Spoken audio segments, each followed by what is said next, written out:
प्रिय विद्यार्थियों, आज मैं आप लोगों के समक्ष हीगेल के एब्सोल्यूट आइडियलिज्म पे हम लोग चर्चा करते हैं। जो सीसी पेपर 10 का ये यूनिट 1 का ये जो हीगेल का जो पोर्शन है उसमें दो चीज़ पढ़ने हैं, एब्सोल्यूट आइडियलिज्म और डायलेक्टिकल मेथड।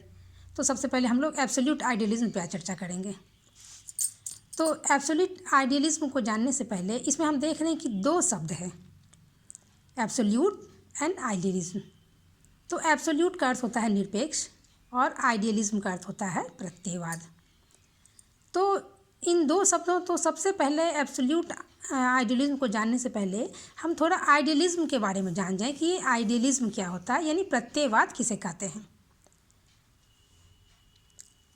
तो प्रत्ययवाद के अनुसार विश्व का जो मूल तत्व जो होता है वह चेतन या आध्यात्मिक होता है। विश्व की जो आधारभूत सत्ता होती है वह चैतन्य या प्रत्यय यानी आइडिया, आत्मा यानी सेल्फ या माइंड ये होता है, यानी चेतन सत्ता को माना गया है।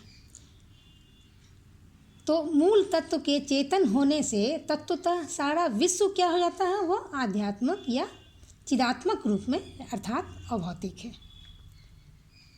प्रत्ययवाद जो है वह प्रत्ययवाद यह दावा करता है कि भौतिक जो भी वस्तु भौतिक जान पड़ता है वह भी दरअसल प्रत्यात्मक ही होता है, नेचर ऑफ आइडियाज़ होता है, आत्मा या मन का वो विकार होता है।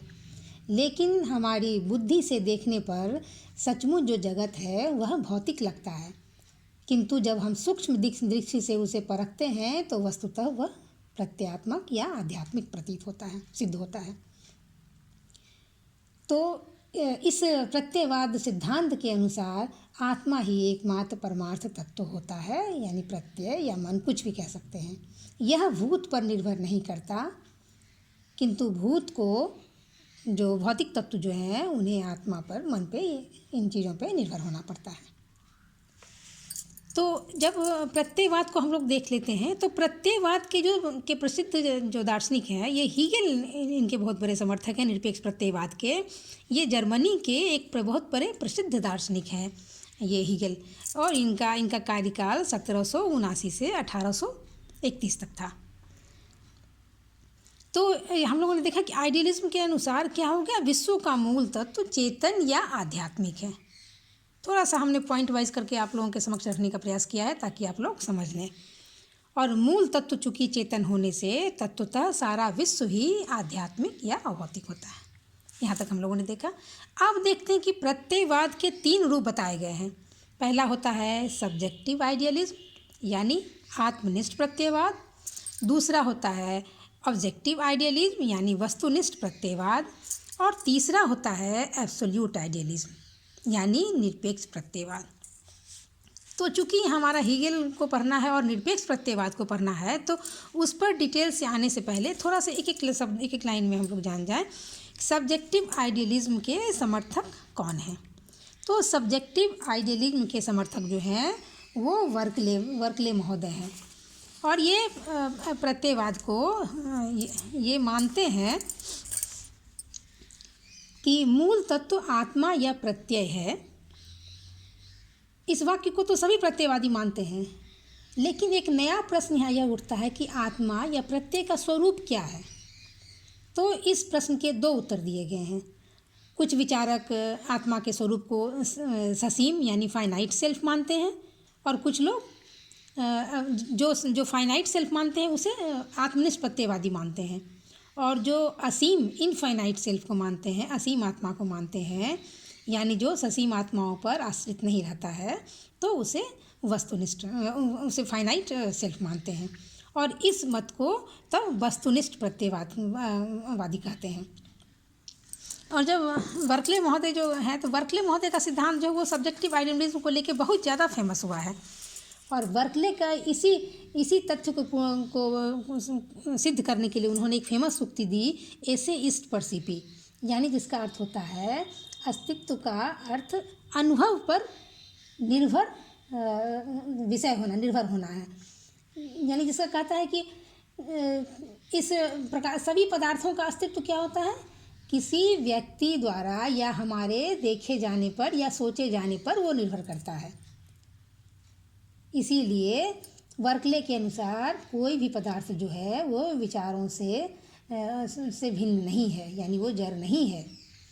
वह जैसे टेबल, कुर्सी आदि किसी भी वस्तु को हम ले लें तो जिसे कि साधारणतः भौतिक माना जाता है, वह भी भौतिक नहीं होता है। तो वह सब जैसे उजलापन, मीठापन, रूखापन आदि किसी भी चीज़ के गुणों का हम ले लें, जैसे मिठाई को या मिश्री को, तो लाख प्रयत्न करके भी हम सिर्फ गुणों के अतिरिक्त और कुछ हम नहीं देख पाते हैं। शक्कर नाम की या चीनी ने, शक्कर नाम का कुछ ऐसा कोई भौतिक पदार्थ हमारे समक्ष नहीं समझ में आता है।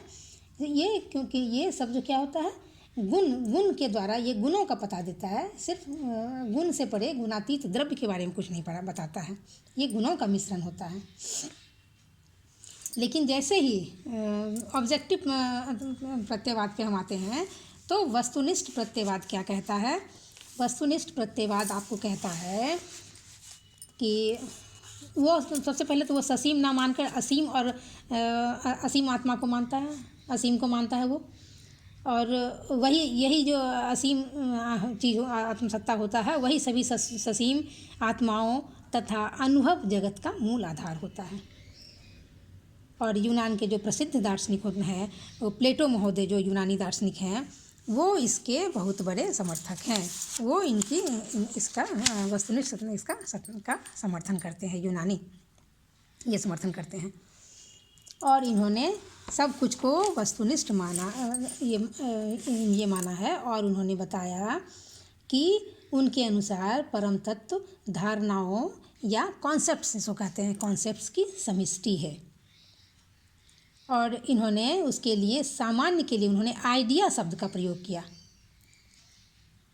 जैसे आइडियाज़ यानी धारणा या सामान्य का अर्थ क्या होता है, जैसे मनुष्यत्व जो है वह सभी मनुष्यों में विद्यमान है और उसका सार और वो आवश्यक गुण है सभी मनुष्यों का। इसीलिए पदार्थों के हर एक वर्ग के लिए एक सामान्य होता है और उसी सामान्यों के स्वरूप के विषय में प्लेटो का मत है कि वे परमार्थ होते हैं, यानी और सार्वभौम होते हैं, वे एकात्मक होते हैं, पूर्ण होते हैं, देश और काल से परे होता है। इसीलिए इन्होंने वस्तुनिष्ठ प्रत्ययवाद सिद्धांत को सत्य माना। वस्तुनिष्ठ आइडियलिज्म प्रत्ययवाद का इन्होंने समर्थन किया है। ठीक है। अब इसी वस्तुनिष्ठ प्रत्ययवाद को जब आगे बढ़ते हैं तो उसका जब विशेष थोड़ा बृहद उसका रूप जब हमारे समक्ष आता है तो उसे निरपेक्ष प्रत्ययवाद, जिसके समर्थक कांट महोदय भी हैं और जर्मन दार्शनिक जो है एक हीगेल, जिन्होंने इसके सिद्धांत को निरपेक्ष प्रत्ययवाद को हम पढ़ेंगे, वो एब्सोल्यूट आइडिज्म के बहुत बड़े समर्थक हैं। लेकिन इसका आरंभ जो है वो जर्मन दार्शनिक फिक्टे से हुआ था। सबसे पहले इसका विकास फिक्टे ने किया और उसके बाद ये चरम सीमा पर जब आगे पहुंचा तो इसका विकास हीगेल के दर्शन से हुआ। हीगेल ने वस्तुनिष्ठ प्रत्ययवाद का एक नवीन दिशा में, अलग ही दिशा में इसे विकसित किया और उसे निरपेक्ष प्रत्ययवाद का नाम दिया। निरपेक्ष प्रत्ययवाद जो है परम तत्व को वस्तुनिष्ठ प्रत्ययवाद के साथ असीम और सार्वभौम मानते हुए उसे निरपेक्ष मानता है, उसे निरपेक्ष घोषित करता है और उसकी निरपेक्षता को सबसे अधिक गौरव प्रदान करता है। और निरपेक्ष प्रत्ययवाद की यह मान्यता है कि अनुभव जगत का अस्तित्व परम तत्व के लिए आवश्यक है और परम तत्व का अनुभव जगत के लिए आवश्यक है। हीगेल महोदय का कहना है कि जो परम तत्व जो है, जिसे वो ये बुद्धि भी कहते हैं, प्रत्यय या बुद्धि, मन जो भी कहते हैं, जो कहते हैं, तो इनका कहना है कि बुद्धि से भिन्न कोई अबौद्धिक तत्व नहीं है, वास्तविक सत्ता नहीं है कोई। इसीलिए वे कहते हैं कि जो बौद्धिक है वह वास्तविक है और जो वास्तविक है वह सब बौद्धिक है। परमार्थ सत्ता जो है वह एब्सोल्यूट रीज़न है। ये ये जो धारणाएं या कॉन्सेप्ट्स जो होते हैं, ये कैटेगरी या कॉन्सेप्ट्स जिसको कहते हैं, ये उसी की समष्टि है। तो जो पहला कॉन्सेप्ट या पहली धारणा जो है वह दूसरी धारणा की ओर संकेत करती है, फिर दूसरी जो है वो तीसरी की ओर, तीसरी चौथी की ओर, इसी तरह वो बढ़ते चला जाता है। और इस तरह अनेक कॉन्सेप्ट्स की या धारणाओं की जो यह समष्टि है वह उनके संबंधों के साथ गठन हुआ है या मिला हुआ है। इसलिए हेगेल महोदय बुद्धि को कंक्रीट यूनिटी यानी मूर्त इकाई या अनेकता में एकता, यूनिटी इन मल्टीप्लिसिटी कहते हैं। तो विश्व जो है क्या हो गया, विश्व बुद्धि की अनिवार्य अभिव्यक्ति है। विश्व क्या है, वो बुद्धि की अनिवार्य अभिव्यक्ति माना गया है। परम तत्व क्या है, बुद्धि है जो असीम, सार्वभौम तथा निरपेक्ष है। बुद्धि से भिन्न कोई अबौद्धिक तत्व नहीं है, वास्तविक नहीं है। और इसीलिए इसी नियम में जो होता है तीसरी कड़ी, इसी नियम का मूल सिद्धांत है कि धारणाओं में जब अंतर नहीं, इसीलिए विश्व उसके लिए आवश्यक है और वह विश्व के लिए, क्योंकि वह विश्व में प्रकाशित होता है। तो बुद्धि जो है जो वो किसी विचारक या आत्मा की बुद्धि नहीं है, बल्कि वह उसकी स्वतंत्र सत्ता है। वह हमेशा विकासशील होता है और उसका विकास जो क्या है, इसके लिए उन्होंने एक डायलेक्टिकल मेथड के बारे में बताया है, यानी द्वंद्वात्मक विधि के बारे में बताया है। और वह बताया है कि इसी द्वंद्वात्मक विधि के अनुसार मतलब विश्व का या जो जितनी भी चीज़ें हैं वो एक दूसरे से भरी हुई है और उसकी अभिव्यक्ति होती है, उससे विकास होता है। और जिसे तीन रूप में उन्होंने एक थीसिस, एंटीथीसिस और सिंथेसिस के रूप में उन्होंने इस बात को आगे बढ़ाया और बताया। तो आधुनिक ये जो हेगेल के जो विचार हैं, उस हेगेल के विचार को बहुत लोग न्यू हेगेलियनिज्म कहते हैं, यानी नवीन हेगेलियवाद कहते हैं। और उनके हेगेल के विचार से बहुत सारे वेस्टर्न थिंकर्स जो हैं वो प्रभावित हुए हैं, जिनमें T.H. ग्रीन है, वो इनके विचार से प्रभावित हैं, बोसानक्वेट हैं, F.H. ब्रैडले है आदि, ये सब जो है इनकी बातों से बहुत ज़्यादा प्रभावित हुए हैं। तो मूल रूप से निरपेक्ष प्रत्ययवाद की ये बातें हैं। एब्सोल्यूट को मानने से, परम तत्व को बुद्धि मान के उन्होंने बताया कि ये असीम और सार्वभौम तथा एक निरपेक्ष सत्ता है और इस बुद्धि से भिन्न कोई अबौद्धिक तत्व वास्तविक नहीं हो सकती है। यह धारणाओं की समष्टि है और विश्व का जो विकास होता है उसके लिए उन्होंने एक द्वंद्वात्मक नियम या विधि को बताया और उसी विधि के अनुसार उन्होंने बताया कि सब आपस में मिलते हुए एक क्रम से जब आपस में बढ़ता है तो पहली धारणा वाद को, थीसिस को, फिर दूसरी एंटीथीसिस को, और फिर उससे समन्वय, जो जिससे समन्वय होती है उस धारणा को संवाद कहते हैं, यानी सिंथेसिस करते हैं। और इस तरह एक सर्वांगपूर्ण धारणा से होता है और फिर ये आगे इस तरह से वो आगे बढ़ते रहता है। तो ये हेगेल का यह एब्सोल्यूट आइडियलिज्म की मूल बातें थी और इसी को के समझाने के दरमियान उन्होंने द्वंद्वात्मक नियमों का भी प्रतिपादन किया है, जिससे विश्व के समस्त चीज़ों का विकास हुआ है। धन्यवाद।